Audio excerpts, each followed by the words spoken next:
Hi, everyone. I'm Christopher Thornycroft with Redwood Logistics, and welcome to the Redwood Rundown for the week of July 24th, 2023. That's right. It's the last week of July. It's the end of the month, of July. Summer, baby, summer. Hey, quick question for you. Have any of you recorded an entire segment and then sat around wondering why it hadn't got posted on LinkedIn, only to ask your producer, and he tells you, actually, you didn't record what you thought you did? Me neither.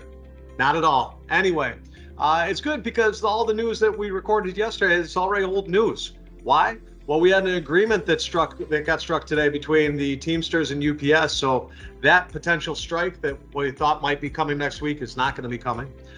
We've had all sorts of movement with Yellow, and that's changed. Although, even though the pension funds have been funded for the Teamsters from Yellow, there still remains a pretty strong chance that Yellow goes bankrupt. And if Yellow goes bankrupt, that's going to bring a ton of freight that is cheap freight for all intents and purposes into the market. That freight, that'll be serviced. There's plenty of capacity out there amongst LTL carriers to service that freight, but it's not going to be serviced at those rates. And that's going to be a high tide that's going to be lifting the boat of LTL pricing. So more to come on that.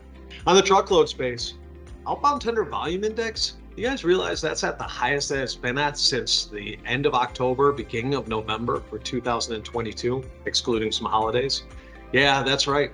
Excluding some major holidays, that is the highest that we've seen that in a long time. So could this be freight coming on back? And if so, how? What's driving this? How is this happening? Inventory levels still 1.4 to 0.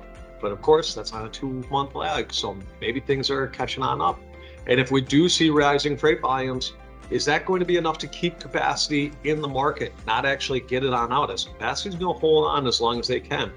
And will these rising freight volumes start to push back against those low rates that are out there in the marketplace right now? There's a lot of sentiment out there that could be the case. We haven't gotten there yet, though. What we're dealing with right now, again, that end of the month, we're seeing those costs creep on up. And that's going right up against these new contract awards. So we will see, watch that outbound tender rejection index. It's ticking up ever so slightly. Watch that against that volume index. As that continues to go up as well, we could see some minor changes out there in the market, and that could put some pressure on some contract rates. That's all we've got. Celebrate your end of the month, survive your end of the month, enjoy your beverage season during the end of the month. And again, hopefully, we'll be talking to you from the farm next week. Okay, everyone. I'm Christopher Thornycroft. Take care.